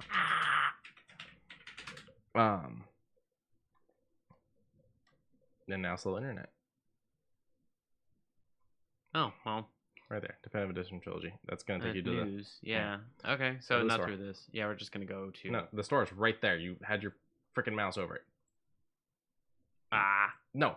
Up at the top. What? Store. Store. I think it's merch. Oh. And then new releases or pre-orders. One or the other. Where's pre-orders? This is pre-orders. Oh, it's going to have all the damn figures in there, too. So, toggle Tomb Raider down there on the side. Right up there. I'm going to get you guys this freaking price. Definitive Edition. For Shadow. That's 30. Okay, fuck you, Square Enix. I was trying to help you guys make a sale. Fuck this. We're moving on. Yeah, we're moving on. This became a whole stupid thing. We're just going to go back to the Xbox store, see if it's on the Xbox store. Real quick. Just real quick. Yeah, if you can find it. While you're doing that, I will mention what's coming soon. So coming soon to the Game Pass, we're getting Genesis Noir, which will hit the 25th. Yakuza 6, which will hit the 25th. Octopath Traveler, which will hit the 25th. Narita Boy, which will hit the 30th. And Outriders, which will hit the 1st. Oh! There you go. $20 for all three games right now. 60% off. Holy But the thing is, I already own 2 of them digitally and 1 of them physically, which is a nice steel box. and I own all the extra shit from them. So I wouldn't, like, $20 is a fucking steal. Go and buy the game. But I wouldn't bother buying this right now as a person that already owns all that stuff. The only way I would go and buy these is if there's, like, a really nice physical copy that would be for, Jesus collector. Christ. Yeah, like I was saying, there's, like, a multiplayer thing with, like cards and stuff. Baba Yaga, the Temple of the Witch. I haven't played that. I didn't know that was a thing. I haven't played that. Which one's that for? Shadow? Rise. Okay, I'll have to look to see about that. Shit, you ain't gotta tell me about nothing. I've only played the first one, and I haven't beaten it. I should probably go back and finish it up. 1 is the rough one out of the 3. Is it? 2, they fixed a lot. They did a lot bit more with 2 to make it better. 3 was probably the closest to perfect, and that was sadly the end. So it's like, you guys fucking did, and it's over. Okay. Temple of the Witch was okay DLC. I didn't play it. I mean, I'm here for, you're in a forest, there's something following you, fight your way through it, and also there's a house with chicken legs. Yes. And weird sticks. I don't know. The sticks were there. I don't know. Which made myself think of the scene in Ant-Man and Wasp before he starts freaking out about Baba Yaga because Ghost shows up and scares the crap out of him. Yeah. He starts rocking back. Baba Yaga, come to me. This next one, what's this about? Gamescom. Yeah, I like Gamescom. All right, Gamescom. Out in Cologne. So, Cologne Mesa has announced that Gamescom 2021 will be a hybrid event with in-person and digital sections. So basically, this is just I'm talking about the fact that we're getting the event. Okay. The team behind the European Gaming Show asked the community what they wanted from this year's event. Using that feedback, Cologne Convention would using that feedback to inform how the Cologne Convention would shape itself in 2021. They said in addition to digital aspects of the possibility of trying out the latest games on site and diving into the gaming world from an integral part gaming world form an integral part of Gamescom. I don't know why I can't talk all of a sudden. This is why Gamescom 2021 is going to be staged as a hybrid event and thus unite the best of both worlds, physical and digital. The event is set to take place from the 25th to the 29th of August and will feature an entertainment area similar to previous years, but with reduced amounts of on-site visitors, where attendees will be able to test new games on site.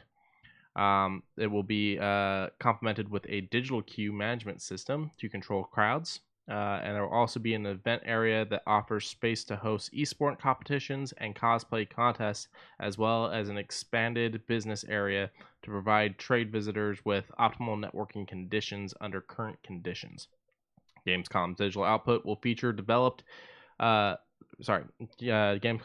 digital output will be further developed in tandem with Colin Mesa looking to create a central meeting point on the web for gaming fans all over the globe. Those exhibiting at the event will be able to organize their participation flexibility, so they're not forcing any one company to do any specific thing. And Gamescom shows such as Opening Night Live will also return. The show is being built around the set of the Be Safe for Business construction. Hygiene and social distancing measures to safeguard the attendees amid the 19 pandemic. Good. In the late summer, we are striving to make an on-site Gamescom event possible for the gaming fans again at last. We will hereby be placing a focus on the super fans and the on-site testing of the latest games this year, said Felix Falk, co-organizer of Gamescom. At the same time, Gamescom 2021 will once again reach millions of people worldwide as a result of the further developed digital offers. The result of the community surveys, surveys confirm the concept, which we have developed in close cooperation, with many of the most important exhibitors. For me, this isn't a big deal. This one doesn't happen out here, so we were already a digital viewership.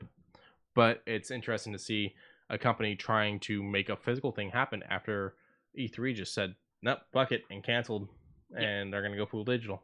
Because we just covered that, what, 2 weeks ago, the E3? 3 weeks ago? Yeah, the E3 officially canceled their physical in LA. Yeah, and I mean, to be fair, that was to be expected just because people are being little poopy babies.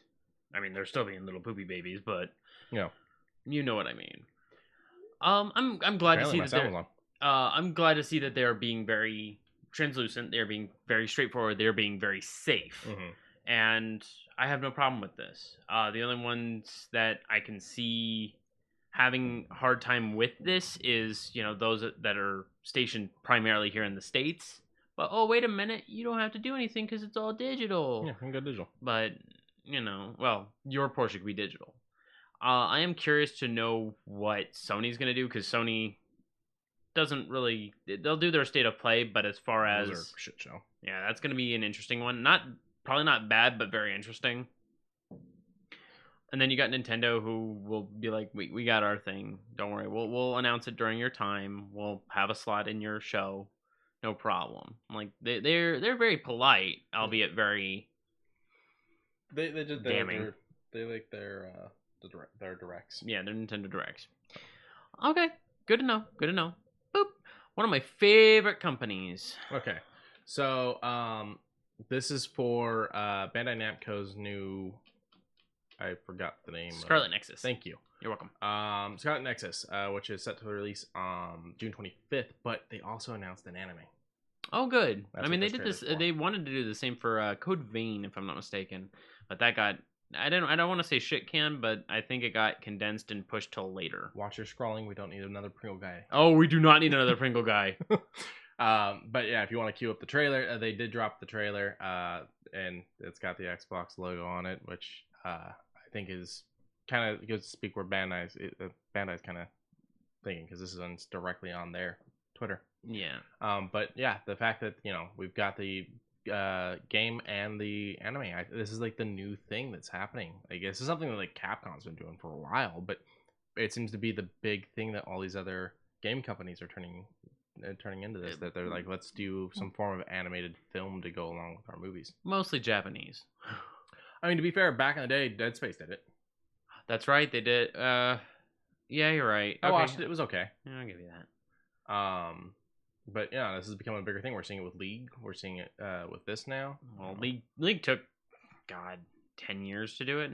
Yeah, but I get your point. I get your point. I'm saying currently it's a thing, not it was a thing before for League. I'm saying that this is a thing that everyone's doing now. Yes. Okay. So, I don't know anything about the game. You know, it's not my style of the game.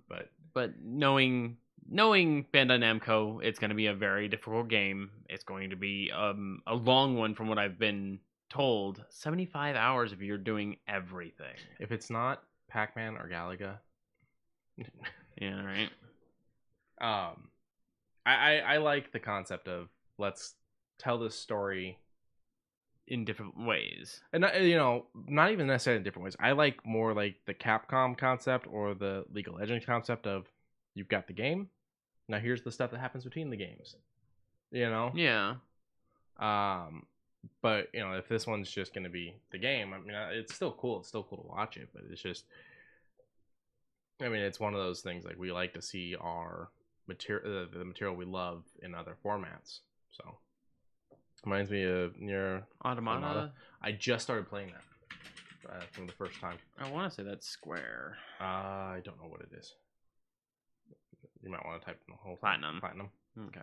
Platinum is individually owned, I think. Capcom. Capcom? No. Nope. They're individual. After the closure of Capcom's Clover Studio, the guy went on to do it. Okay. It was a guy from Capcom. Yeah. That's what it was. Okay, interesting. Yeah, it does kind of have the same feel though. Looking at it, like it looks a lot like Nier. Original Nier is probably on my top 20 list for favorite games. Nier Automata is fine. It's not a go-to game for me, but Nier Original is great. Beautiful music, beautiful voice acting. It's just a good all-around game. So Nier Automata has a fun achievement. Is it one of the endings? No. Oh. Okay. So there's a couple of these achievements out here. I have not gotten this achievement. I will eventually, because I get all the achievements in games. That's what I do. I mean, Nier 1 had some crazy ones, so I can only imagine. I'm trying to pull up the name of it because I can't remember the name of it, but it's like what are you looking at or something like that. Oh, and you're trying to look up her skirt. It's you're trying to look up her skirt. Same thing like the lollipop chainsaw type achievement, and there's plenty of games that have done it. It has 28 endings, if I recall. It has one for every letter, and then there is a lot of endings. There is, I think, 2 endings that have branch off that ends in like ending. I think it's K1, K2, and then I think there's another one that has like a variant. I don't recall. Going off of the achievement list here, we have 9S and we have A2. We have just the final credits. Looks like that's the only ones with achievements for the endings. Yeah, endings are ass. So like legit, like the story changes type of ending. You can mold this. I mean, the same thing for original Nier. There were, I think, 20 full endings for Nier 1, but some of the endings you have to beat the game multiple times, gather up all of the items in the entire game. It was some very strong. So I think this is going based off of PlayStation, but Transcendent Beginning, all endings achieved. It's only at 11% out of all the players. All endings achieved. Yeah, it's a long game, like as far as getting all of the endings. Final words. Thank you for playing. Yeah, I'm not finding the one that I was looking for, but yeah, there's an achievement for trying to look up her skirt. Yeah. Like, it's one of those games that calls you out for it. Like, it's not applauding you. It's like, you fucking asshole. Yeah, I don't know. But, it does give off Nier Automata feelings, though. I beat the game in its entirety. Nice. This is another one from Bandai. There's a whole thread here that breaks down the different things that come in these different sets. Again, not stuff I know about. So you get a digital art book, an entire set for your crew, I'm assuming. You get some plugins, which I'm assuming are like buffs, maybe. Probably. Other cosmetics for what seems to be a weird ship.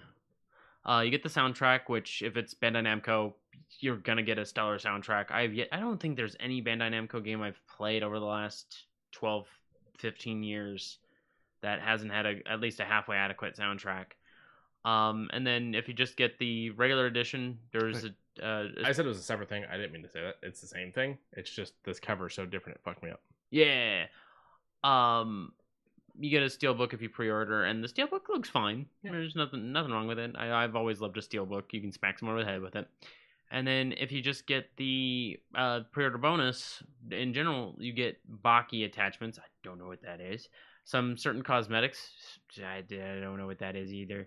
But you get some really nice rustic costumes that kind of give off a Haven. If anyone knows that game, it kind of looks like Haven. I mean, pre-order bonuses are always nice. Big ol' collector's editions are always nice. No problem. Yeah, I'm trying to look up what Baki is, and it's not really helping, because if you type in just Baki, it brings up an anime. The boxing anime. Yeah. Oh, that thing goes in your hair. The thing that looked... It's like a headband. Oh. The thing that looked like a branch with a... with a weird with circle. like a dream catcher on it. Yeah. It's like a headband. Oh. So... That's weird, but okay. I mean, hey, whatever you want to wear, man. I don't give no dang. I think the Baki... It's like a I think it goes charm? on your shoulder, because look at this image here. They've got these little guys. Oh. Yeah, it's like a little character that's on your shoulder. Okay. I mean, sure. I mean, Bandai Namco does very weird with like how characters look. I mean, look at Dark Souls. Pac-Man. Pac-Man. Does he have a neck? I mean, he is a neck, maybe? I don't know. 5-head ass. But go check it out if you want to take a look at it. I just blew that up to blow it up. But up shoe news. So not a lot was floating around, but we did find something in a nice little toy box. I love the concept. I love the concept too. It's great. New Balance has a old style blister box opened toy, like the plastic holder. Yeah, it's supposed to be like a toy box. Yeah. and it has the hang-upable thing. It has some packing peanuts mixed in with it.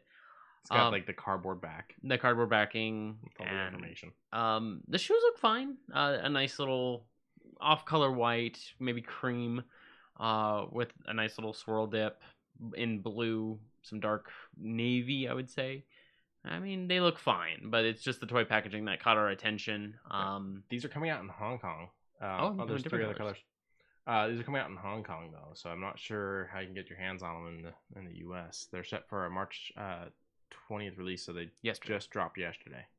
So I'm not sure if you can get your hands on these in the U.S. I like these ones, but shoe collectors will find their ways. Oh yeah, they'll probably have them shipped out. They all have the same release date. Stop scrolling. Oh, there we go. Okay. You're going by too quick for my eyes. I'm sorry. Yeah, so it looks like they're all set to release yesterday. So best of luck finding them. Let's see if this has anything to do with it. No, it didn't. Okay. And thank you again to Sneaker News. Yeah, thank you again for Sneaker News, even though you didn't have anything else, but we appreciate you all the same. Wow, backhanded compliment there. I mean, it's not their fault shoe companies aren't making anything. You're right. But I'm not mad at them. Okay, so I thought we had talked about this. Mm-mm. There is going to be a live-action Resident Evil. I do believe it's coming out on Netflix. In addition to the animated Resident Evil that's coming out on Netflix. Now, I may be wrong about the live-action coming out on Netflix, but I'm pretty sure it is. It is working with a production company that did the original movies, but is a complete reboot. No Mila. None of that storyline. Good. It just got its title, Resident Evil, Welcome to Raccoon City. Welcome to It's supposed to be an adaptation of the first 2 Resident Evil games, which begs questions of what about 3? Because 3 happens when 2 happens. Unless they're saying the first 2 and they're counting 0. I mean, zero is Billy and Rebecca Chambers coming to the city on the train. They did say that, quote, it has a creepy ass Spencer's mansion part. I'm happy for it. I would like to see it. I mean, it's legitimately something we never got in the movies. Yeah. Because the house and whatnot that we got in the first one, nothing about that was anything like creepy or otherwise. It was everything happened in the facility underground. Like the house had nothing to deal with anything. Yeah, you get the opening scene and the closing scene in the house, which was mostly just to show you Mila naked and then a guy get taken away by stars. Stars. Or was it stars at the time? No, I think it was Umbrella that took him. Okay. Because he becomes Nemesis. He becomes the Spoilers. Nemesis. Sorry. Yeah. For a crappy movie, don't worry about it. It was an okay movie. First 2 were fine. Then it got bad. When clones got involved is when I checked out. Eventually, I will go through and watch all of them out of pure morbid curiosity. But yeah, so it's going to be called Welcome to Raccoon City. It's an adaptation of the first 2 Resident Evil games and will include main characters from both titles, including Chris and Claire Redfield, Jill Valentine, and Leon S. Kennedy. That is our Leon. No. Or no? That's our Wesker. That's our Wesker? Yeah. Oh, okay. I thought that was our Leon. Nah. I looked up specifically who was Wesker. Okay. I mean, not a bad Wesker. Who's our Leon? Oh, there's our Leon. And that's our fucking... That's our fucking Birkin. Yep. It'll be interesting to see him turn into a big, nasty monster. Okay. Robbie Amell is going to be Chris Redfield. Sorry. I don't know how to say his last name. This is our Leon. That's our Leon. I'm okay with him. He looks fine. I think our Jill looks pretty spot on. Hannah John Kamen looks a lot like... Get a better photo of her than that. Well, just click on that one again. Oh. And I was just going to tell you to click through. Let's go with... Yeah, she's Ghost. You know what? Yeah. She's got a good... She kind of has Claire's face. She's got the nose and whatnot. Claire or Jill? Or Jill, sorry. Not Claire. Okay. Our Claire looks pretty good too, though. Yeah, okay. Yeah, I don't even need to blow that one up. Yeah, she's fine. She'll do in a pinch. I'm excited to see this. I'm excited to, see... Not to take anything away from the other movies, but actors I've seen do really well in other things. I'm excited to see them come in and play these characters that I feel kind of were mistreated in the first run with the original. Think about how the Chris and the Leon are in the original run. He wears all the costumes in a matter of one movie. Yeah. Like, that was so weird. But Ada looks fine. I'm hoping, maybe. Well, there's Sherry Birkin. We get a Barry, and we get a Barry quote. That's all I want. like Jill Sandwich. Jill Sandwich, Master of Unlocking, that kind of thing. Just So how something. much was I don't remember how much was Barry actually in the first game? A lot. A lot. Yeah, So I mean, ideally they need to have him then. Spoilers for a 27-year-old game, but he betrays your ass like super hard. Yeah, he is one of the main reasons why you're even sticking around. Because it's Wesker who's kind of pulling the little strings behind Barry, and he's like, Barry, I need you to do something for me. I need Jill. Jill is something very crucial to my plan. I need her to do this for me. Where do I know Tom Hooper from? He's the one playing Wesker. Let's find out. Game of Thrones. He did a lot of very interesting, medieval style stuff. Umbrella Academy. Okay, I didn't watch it, but that's where I'm knowing his face from. Okay, because that show was shoved down my throat. Black Sails. Okay. Doctor Who for a minute. One episode at the 11th hour. Probably I don't know. Yeah, not a heck of a lot more medieval stuff. He did some TV shows. All right, yeah, it was Umbrella. That's what I was knowing him from, which is funny. Umbrella Academy. Oh. And now he's Wesker. I didn't catch. Yeah. Yep. I didn't catch it until you were spelling it out for me. I was like, "What are you doing? What?" And then I was like, I'm excited to see Hannah as Jill. She was great as Ghost. I'm excited to see Kaya as Claire. She looks a lot like her. I don't really know Kaya from anything. Neil McDown though. She's in the Pirates of the Caribbean movie I didn't like. Maze Runner. Yeah. Neil McDown though. He's one I love. I love pretty much anything he's in. He makes an amazing bad guy too. So it's really interesting to see him do this.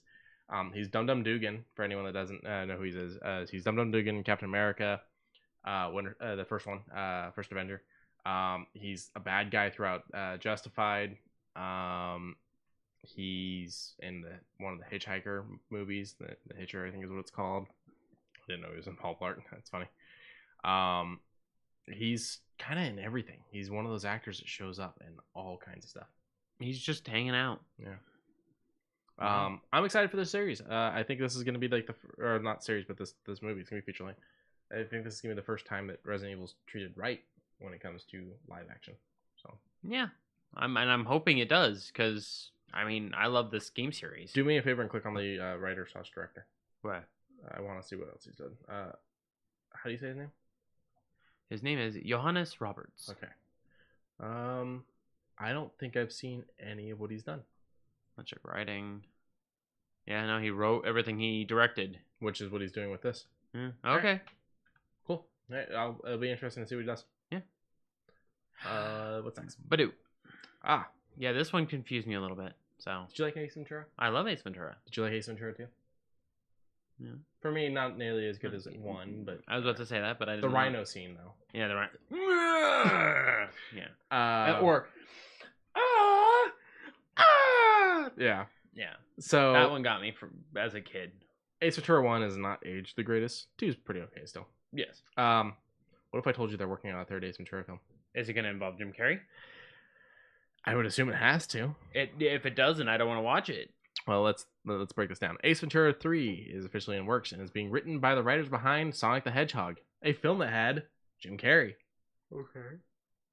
The news was revealed in an interview that Park Circus was doing.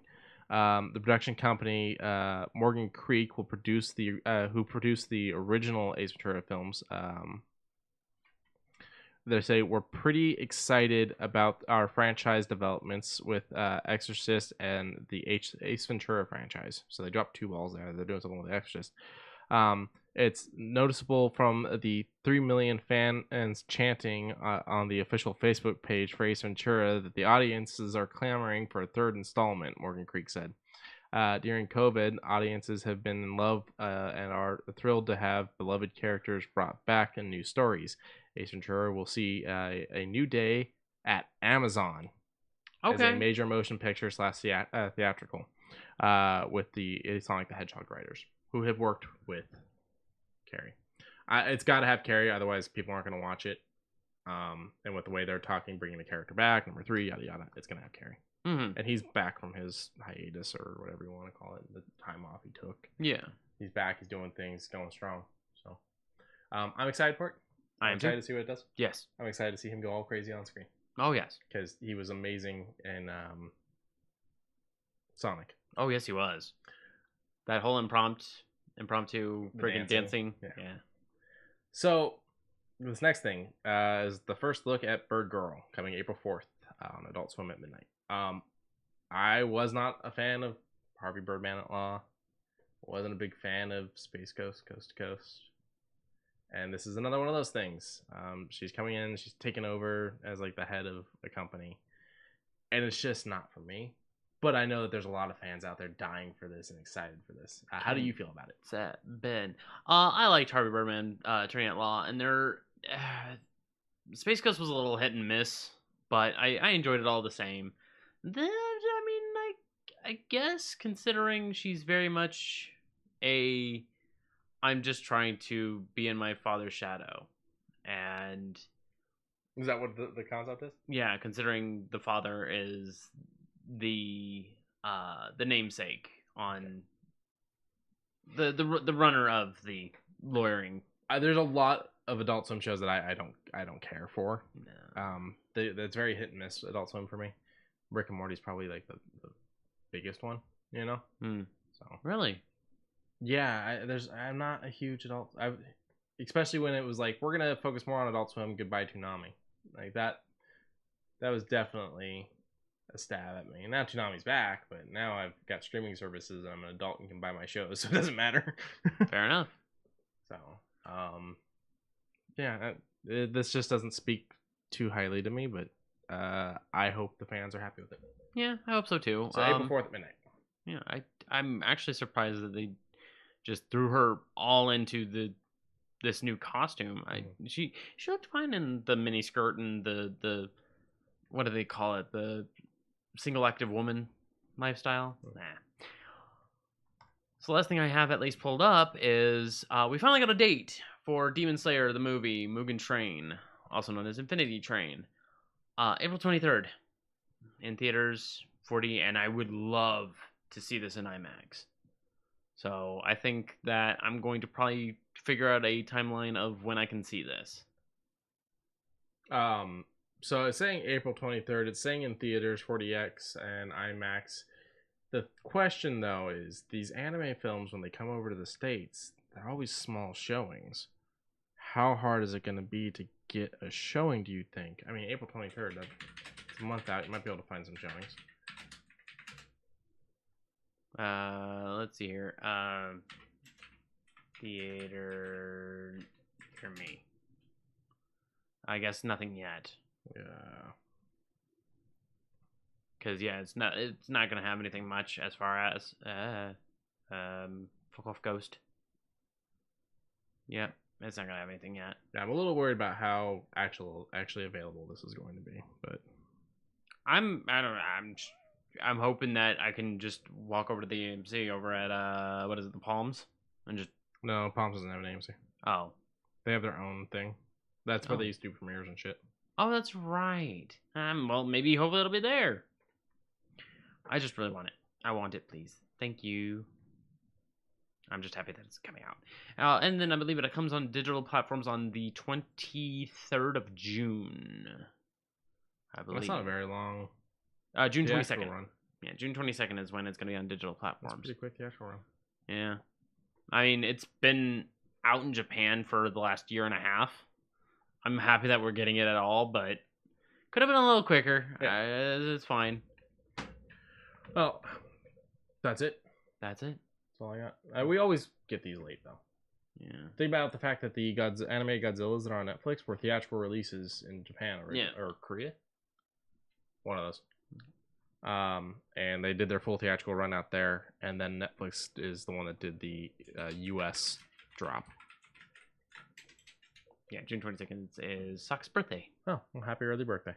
Yes. But yeah, no, that's what we got for you guys this week. With E3 being the way it is, we'll cover it. Probably a little bit more available to us with it being digital. Yeah. We'll see what goes on with PAX. We'll see what goes on with all these things.